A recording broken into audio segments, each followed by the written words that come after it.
The Scribes and the King and Queen. In the Fourth Age, 12 scribes were woven by king and queen into 6 elders of the tribe. The king and queen were the keepers of the fire library, the knowledge shared by scribes around fire. It was the knowledge of the tribe, and the extent of its application in the given day was the knowledge of the king and queen, and the extent of its application in time was embodied in the elders of the tribe, whose words rose with the flames to appear as sparks and then to disappear as stars. The king and queen bore that fire within their shrouding robes. They flitted through the world as shadows watching the time of man arise again. They alone heard more than the scribes, for they were the best of those, the most keen, the most alert. They were those that bore the greatest burden of night by covering the greatest breadth of light.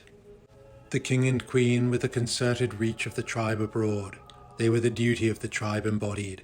They were the strands of light that reached into the world. They were the spear and the shield at the furthest reaches. They were the spirit of the scribes. The Valkyrie spoke. Only scribes and elders speak with the king and queen. All others are silent, for they have nothing yet to provide and everything yet to gain. I first saw the king and queen as an infant. Every generation is visited. Then again I saw them in the suckling hall, and as hunter I saw them, and then as scribe I spoke with them. This is as it is for all. When I saw them, when as an infant, they seemed more than our mothers, and yet no different from the hunters and scribes our mothers would become. They had the eyes of the elders, but the speed of the greatest of hunters and the minds of the greatest of scribes. When I saw them in the suckling hall, I could see more of the difference between hunter and scribe. I noted more the silence of hunters, more the thought of scribes, more the grace of king and queen. When I saw them, when I lived as hunter, I myself was silent, yet heard their voice as they spoke to scribe, and knew then the difference between he who has seen much and he who has seen more. Then I knew what confidence could be.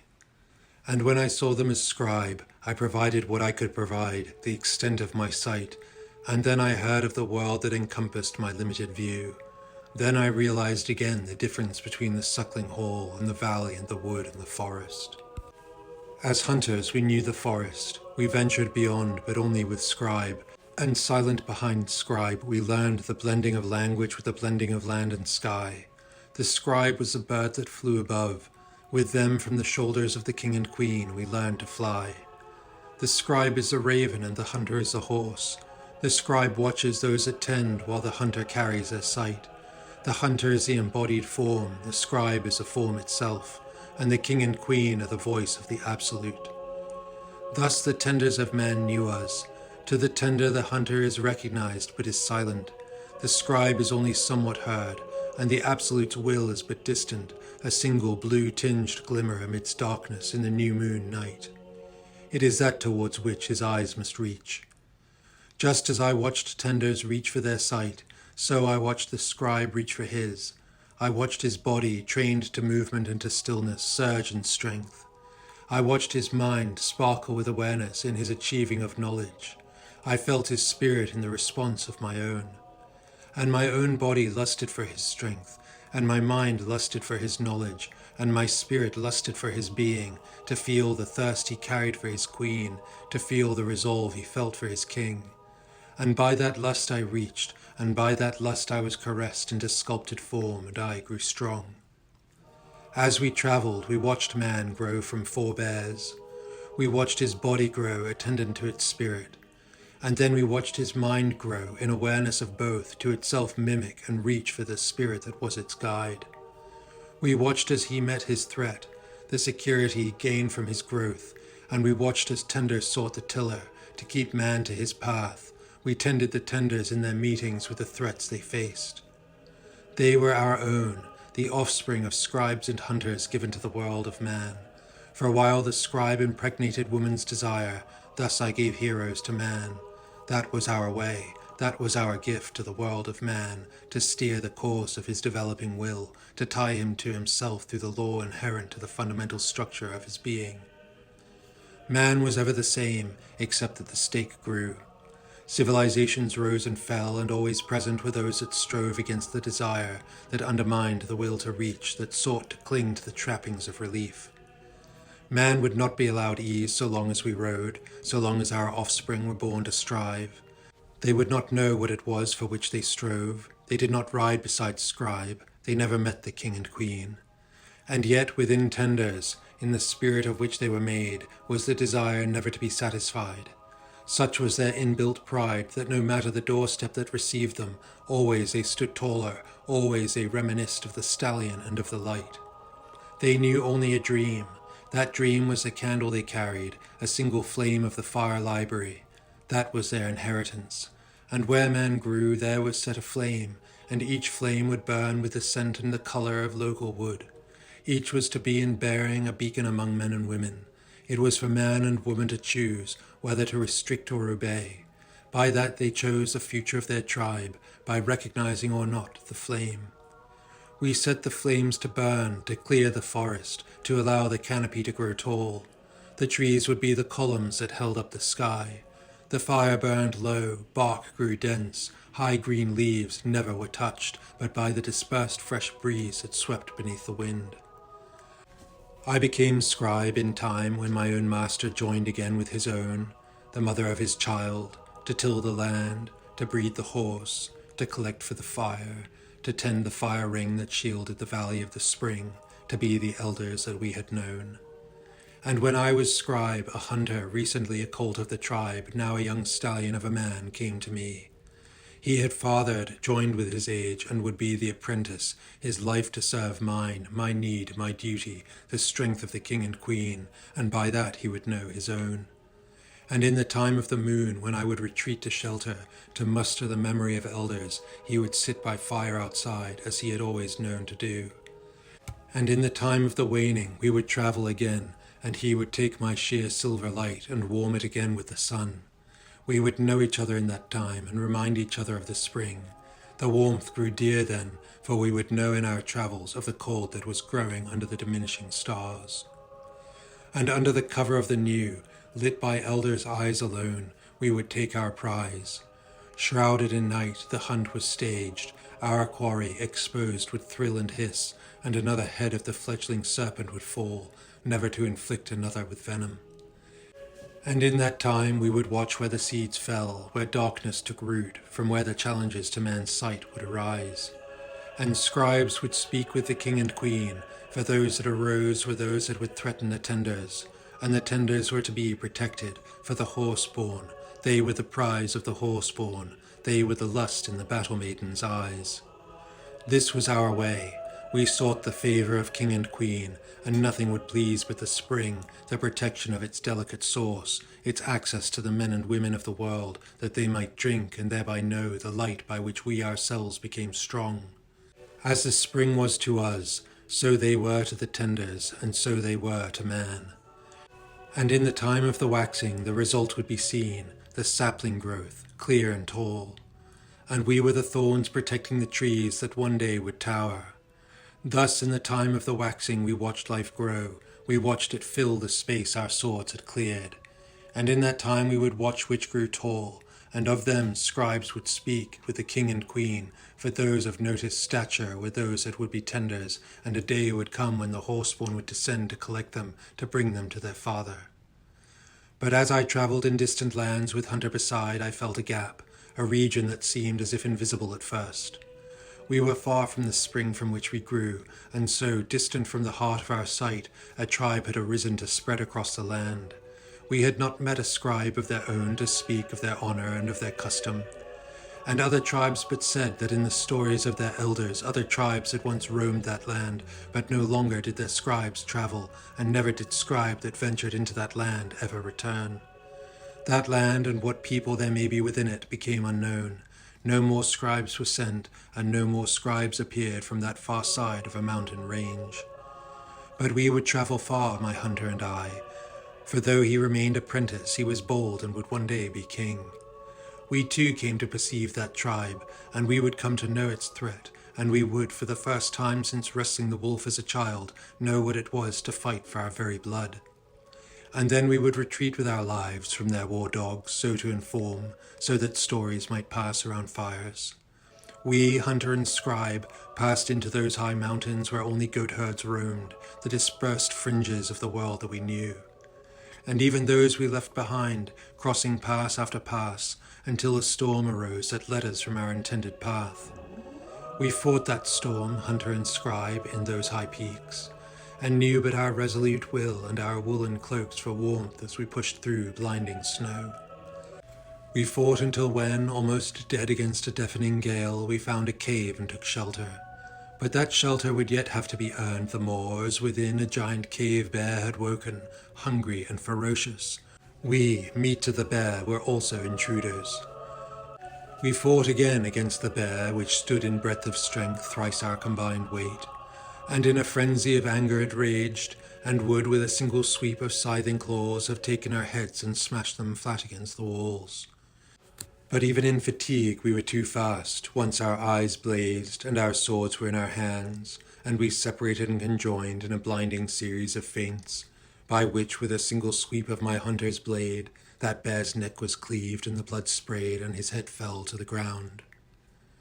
We stripped that carcass of its hide, and with concerted strength rolled the mass of flesh and bone out into the snow of the woods, that it might be seen, fed upon, and reported by ravens. We ate only the meat of the herd, and never that of the flesh-eater or the carrion bird. None we had known fed other than did we. Man still then understood that his food must never be far from the source. But some men had come to content themselves with less, as we were soon to learn. While we discarded the flesh, the hide we kept, and we rolled ourselves naked therein and joined, together in the battle spirit for the warmth that would carry us through those storm-ridden mountain nights, in shelters as we found them. The following days a storm still blew, but a path had appeared to us within the blinding snow, and it was that path we were led to take. The storm relented after days as we entered a high valley containing a forgotten people who we saw once hoods had fallen had retained their eyes of blue. They too slept in the hide of the mountain bear. They too were fierce in response to our presence, but they recognized in our eyes what they saw in each other's. With Hunter silent beside, I spoke with those we met, and recognized they knew the old tongue, but spoke in a dialect that was foreign, that I could only locate through extending the branches from their ancestors' deep voice, a voice they had not heard in generations. They told me the world they once knew had gone dark. They had once lived below, beneath mountains, beside a river that led to a sea, and they had bathed in the crystal streams, and fed from the elk that there fed the mountains, such that flowers might again grow in the spring. But a beast from a desert land across the plain arose that was more threat than any mountain bear or cat. And it was from that beast that they had retreated. To avoid that beast, they had hidden where that beast would never deign to go. They told me it was a beast that once had been man, but which learned to feed on itself, on its own flesh and blood, after extracting the life from all that once lived, and all for nothing in return but trinkets of tooth and bone painted in gold. They had first killed off the lions, then they had killed off the wolves, then they had increased their herds and burned the forests to do so. No bird any more flew in that sickened land, no flower blossomed where they had been. The surrounding tribes of man had fallen. They had trusted, they had given of their land and people, but all that was given in return was the remains of what once had lived. Only the elders spoke, and only from the memory of elders, and little more could they say, but that I would know them by their eyes. Their eyes were different, the elders said. Their eyes were as dark as the charred wood of their once proud trees. It was for that reason that it had become custom amidst those of the blue to wear the hood. Their own eyes would be hidden. They would not be identified by the dark. All others of the blue had been lost. We left that hidden tribe once all that was known had been learned. We continued along a path of ridge crossings until we looked out over a desolate plain, a plain that once had been green, the lost home of that hidden bear tribe, that tribe that once had been lions. No ravens flew over us any more. We knew not if they would even have found the carcass. Down on the desolate plain were vultures, to the extent anything might be found that lived. But there was life on that plain, and we discovered it soon enough as we walked towards the rising sun. Not all had remained lifeless and dry. What once were the springs that spread green life to tribes had been tapped by mechanisms of control. No water spilled that was not captured and carried to tightly retained fields containing rows of constrained pallid color. Stunted, weak beings worked in those fields under the baking sun, and where we met them upon the path they looked up with dark eyes and scurried about and fled away to hide in a distant recognition of shame. Further we walked upon that widening path beside the enclosed widening channels, until we saw a high hill ahead that was touched with green at its height, that bore a warren upon its slopes, and that was walled from the desert at its foot. As we neared, we saw that not all ran, for many seemed not even to notice our presence. They lingered beneath the walls, aimless and adrift, as if lost in mind and dreaming. At the gate, those that kept those others out confronted us with black eyes and with knowing, welcoming gestures, and I felt my hunter beside me shiver in his cloak with a guarding sense of disgust. And yet our duty was to see, so as to know. We entered that already repellent city. Immediately behind the walls the slope began to rise, with buildings tight upon each other, and all was the colour of arid soil. The people scurried and but glanced with vacant peering eyes, that then would be hid as they forgot and carried on along their apparently senseless path. Into and out of the buildings they went and came, while others stood all but still, bent at shoulder and neck, and gazing apparently at nothing. As we climbed, the buildings began to change, as did the people. The people scurried not so much nor so little as those below, but still they scurried, still they averted their eyes, still little notice did they take. And as we reached higher, we saw another set of gates before us, a heavy large gate with 2 small doors open and guarded. Into and out of those doors came and went the scurrying kind, armed with papers and with a sense of fatigue. But never did they stop, and always they were watched by sentries that stood quietly in the shadows all around. My hunter had not missed those sentries, and neither had I. We had seen that they were armed with long needle knives that hung from their belts. We had seen the fear they provoked in the people who had long learned never to look up to see the eyes that watched them. We had seen that they watched us. We had noticed that those at the gate welcomed us with those same knowing, welcoming gestures that had greeted us from the desolate plain below. We passed through those gates and on to the higher slopes of the hill, where a greater sense of space was recognized to contrast with the hive-like warren below.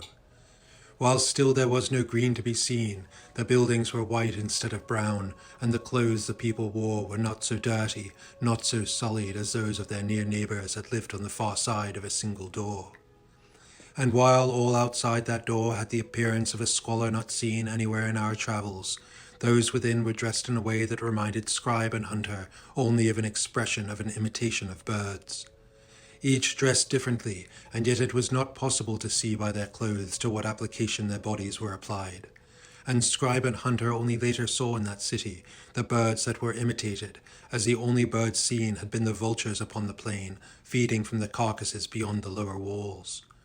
We would see those birds, or rather their diminished offspring, that no longer had voice to sing, for higher upon the hill we were shown them kept in cages, to be owned and shown and otherwise ignored. The bird people of the city fluttered and squawked about one another, in and out of buildings and along alleys and upon roofs. Each carried his sheaf of papers, the sheaf of papers that retained his weight, that never would allow his imagined wings to fly. The hill had become steeper and steeper in time, and the spiraling road that led to the top became tighter in its snake-like coiling grip. And the higher the road went, the more focused and sharp the scurrying became, and the darker the eyes, and the quieter and more perfectly uniformed were the sentries that lined at intervals our passage. Only at the next gate were we greeted as if ambassadors of state. At that gate there was no small door. The gate was open, and beyond it green could be seen, and very few passed the guards that arrayed their force in uniform threat. And all of those that moved through did so with heads bowed, their eyes averted, and with awkward shuffling steps. We were escorted then by a man of singular uniform, a man who spoke with a sharp but apparently friendly tongue. He was tall and thin, of a different breed to the people below, and to the guards that we had seen, including those that marched behind as we passed buildings and then houses of increasing size. By the time we reached the houses, none of those from below were seen. All had entered or come from the buildings, and all would return through the gate, back to their world with another batch of freshly bloodied papers. My hunter walked silently, a step behind me and to my side, and I knew his eyes danced, watching all that moved, hearing the footsteps of all that came close, recording and gauging in his mind every detail that could be seen. And so too did I, for I felt the threat even keener than he. We were within a fortress, and it was owned by creatures unlike any that we had known. They were the creatures that caused those of the blue, who had managed to survive, to hide in sequestered mountain retreat, surrounded by bears. Yet monk-like in passivity, we continued, were allowed for the strength of our bodies, and the blue light in our eyes, and the sense that we alone could not possibly be considered a threat. We continued until there was no higher to walk, and on the flattened top we were admitted to their temple. In that hall on either side were tables where black-eyed and black-robed men spoke in voices loud enough to be heard. Back and forth they went between them in effort until two hands touched the table, and papers were passed, and a finger was cut, and the paper was marked with the blood of the indebted man. For that we learned was the security required in return for the promised gold. A confidence was maintained in all but a regular stream who, here and there, walked from table with shoulders sunk, and spirits all but broken. Several were escorted by guards.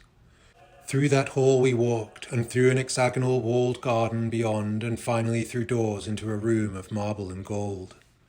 There we were greeted by others of the same eyes as he who led us. Their eyes held a sharp-eyed intelligence. They saw, we realized, almost as much as we, but differently.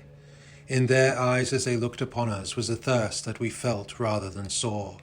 And yet all was kindness. They spoke our tongue, though with a strong inflection of accent. The result was a coldness of tone that contrasted with the generosity of their greeting, as they ushered us to cushioned chairs where we would sit, and where we would be offered fermented wine and delicacies of a variety of foods. They had rituals that we observed in their offering of food. They meant us to understand that they were friends, that now we were friends, that they could by their offerings be trusted. Music was presented, and the skill in rendition was excellent, though it was silently clear to us that the compositions were not the expression of those who played them, for while the substance was full, even apparently beautiful, it was not reflected in the bearing of our hosts, nor in their voices. Poetry was performed, and there too we recognized a flaw. Even the rendition of old stories that should have reminded us of our own were spoken with dislocations of tone and emphasis, as if the reader did not actually understand the words he was reading, but read them rather word for word, without any depth of the anticipated feeling.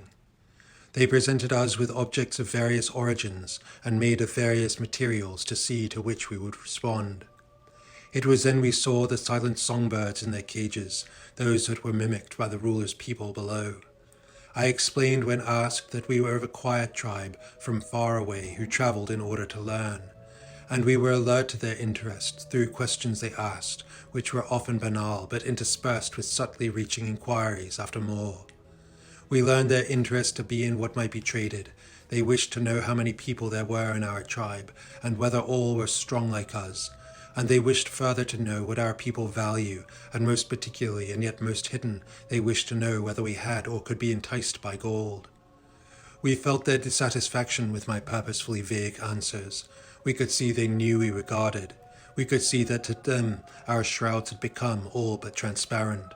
They knew what we were. They were shrewd, and beneath their kindly ways they would gain all that they could from us. And then they would need listen no more. Then we would be theirs. Never would we be allowed to leave. But I too played the game, while my silent hunter remained beside. I learned what I could, all I could in the time the guard was down. I feigned interest, and observed their customs with interest and ingratiating regard. And to a point they were satisfied to play my game, just in case they might prove to entice, just in case they might get more that way. While voices were willing to speak, I would learn, and my hunter watched, for he would be a king one day. In that tribe a distorted consideration of merit had taken hold. They had developed a skin that was foreign to all we had known. They had learned to control through a form of manufactured desire. In watching the animals of the forests, and in considering the canopy of leaves and those that grew sheltered by valley walls, we recognize the structuring of natural life. We recognize the hierarchy from the nursery to the king to the elder of the wood, and thus our tribe reflected the castes recognized in generations of purpose. But we also recognize that in every mature individual, family, and tribe, there was consideration through thought and feeling. And we recognize that thought and feeling are trained through their experience of life, and ultimately that intelligence itself is the fitness by which the mind considers. The caste system for us took precedence, and while intelligence was trained into all, even its extremes for us was naturally forced by caste into layers and pockets of endeavor. For intelligence itself only engages that which it knows through experience. And for us there were none so inactive that they might be surpassed in consideration by one who only just was born. In our tribe, every layer, every pocket was enriched with trained inherent intelligence. Every layer, every pocket retained the ability for concerted consideration through localized potential for guidance, through leadership inherent to its own intimately known environment. But in that other tribe, intelligence was herded into a single armoring layer of the hierarchy. This mode of choosing was called by them the recognition of merit. All would be allowed to be born, and families were forced through incentive to give up their intelligent young. And those young, then in service, ruled for their masters that bound them through promises of gold written upon paper. And to the extent the families from which they came were remembered, those families might benefit. But removed from the families, new loyalties formed, and their own families within the tribe were left to scrabble and fuss as slaves of their children. Instead of allowing the weakest to die, instead of raising all others to be strong, they saved their weak and increased their numbers so that the intelligent, those with what they called merit, could use them to accelerate their gains. In that tribe of man, the hierarchy had shifted, and none at first noticed, for the tribe had become remote by taking control of all that might have told. They told me that through their success they grew in number, and their own land became considered insufficient. And I gleaned from their self-serving words that they had left their spring and wandered into the desert and learned to make slaves of others. The risk they had confronted was in the conflict that existed in the overlaps of spheres of influence, when one of a higher caste and lesser intelligence conflicts with one of a lower caste and greater intelligence. In the tribes we had ever known, the higher caste, as a matter of structural functional architecture, took precedence as being representative of a force of influence practiced to be closer to the objective potential. Social cohesion requires the maintenance of hierarchical levels, the functional social networks pertinent to the individual, the environments wherein the individual is most relevant, from which that individual derives the fullest support for his own overall requirements. It is easier to trust a known leader than an unknown leader. A known leader more easily engenders consideration and respect. An unknown leader may seem to be worthy of trust, but the depths of trust may only be known over time, and trust engendered at relatively superficial levels is more easily broken, even when it had previously seemed firm and profitable. The rulers of that tribe fixated on the perceived benefits of accumulation and the status accorded by wealth. They caused it to be assumed that equity is the opportunity to gain not merely the realization of immediate localized recognition, but also the opportunity to rise through hierarchical layers of the social construct itself. They linked their blinded measure of consideration to their limited understanding of intelligence and called it the merit-based system, in which those with merit should rightly rise as high as their merit will take them. Merit, however, was considered only in limited dimensions. To rise within the society was understood to mean access to wealth, and to those avenues that supply that wealth. And those avenues would refer both to the individuals and to those that benefited, in terms of control, those terms that were written upon paper, by which the rulers would profit by all, and none would ever be freed. Always there was more by which to entice. Always the prize by which their slaves were tempted bound their slaves deeper into their owner's control, and all by the paper, all by the pumps and pipes that sucked the precious water from the arid ground, by which they fed desert gardens while their forgotten yet kept people died of thirst. I glanced at my hunter, and he knew my will. This was but one city these people had built. There were more, and it would be but time before they crossed the mountains and spread their illness abroad. We had two duties in the realization of our position. The first was to stay alive, so to report, but we knew by then that they would keep our lives if they could, for they knew we were not weak. And that realization, the realization that we would fight for our lives, whether we wished to or not, gave rise to the second of duties, and that would be to make sure our origin might never be further known. We were going to bring war to these people, and then escape, such that when the news spread of the fire wrought, there would be no one left to answer as to the question of its cause. All that would be known, that which we could not prevent, would be the passage of the knowledge that two robed figures with eyes silvery blue had climbed the hill and then were never seen again.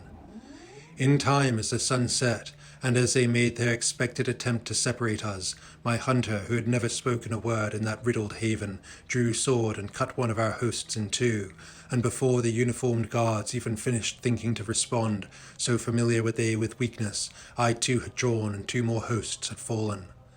We did not stop to converse in planning. Hunter and scribe were one in the warmth of the bare skin. We fought off the onslaught of cold, and by our battle a river of blood flowed from that hilltop, and the fire lit up the sky. That hill became a volcano that night, and it would be seen by others at the horizon line, and riders would be sent, but by then we would be gone, and no tracks would we leave on the hard, stony, dry ground. And when the river of guards diminished to less than a trickle, the hunter hunted as I sought those that produced the paper. Through that temple we surged, and dozens fell beneath the hunter's sword, while I found and set fire to the records by which the people were bound. They were kept in caverns beneath the city, within the rock of the hill itself, the contracts that pertained to each man that was bound, every man that lived within the walls, and each contract bore the mark of the blood, that which had been promised, the blood that was inevitably given. Deeper into those caverns we ran, destroying all that we could find. Deeper in those caverns we found those whose security had been garnished, those whose blood was siphoned into bottles to be kept in stores. Mercy took those sickened and broken lives as we passed lower and lower through the warren, and stern hunter took all that came from hidden guardrooms to repel, and found all that hid to escape. Through a door we emerged into an empty guardhouse on the high side of the middle gate. Hours had passed and the sun would rise. As we entered the streets, the city was in uproar. The masses of contracted man squawked and fretted in outrage. We had not killed all of the guards. An army stood above. The apex of the hill was surrounded, the base of the hill untended. The bird people resented the horror, wept in frightened outrage. They were bred loyal. They had wished to give their blood. They danced lamentations in the street. We had made ourselves the enemy of the entire city. So with hoods drawn, we moved from shadow to shadow. We climbed over the walls, for the gates were held by peering eyes viewing their heavens, but never crossing the now untended line that held them. Across the roofs of the lower section we ran, in the last shrouding cover of night, and there we found outer walls too high to climb, and the final gate closed. Only there did we meet the last remaining guards that we would face, and silently we took their lives and engaged the mechanism that would open the gate and thus give us back our breath. But the mechanism was not silent, and so as it began to open we noticed the seeming dead lift dark eyes in unconscious intent, and they raged towards us as we slipped outside. But there was no more slaughter. Those angry forms that once shuffled so listlessly about would not cross that threshold. None would leave that had so given in order to remain. With the first light of sun we ran, back towards the mountains that would hide us as they had hid that other lost tribe of the blue.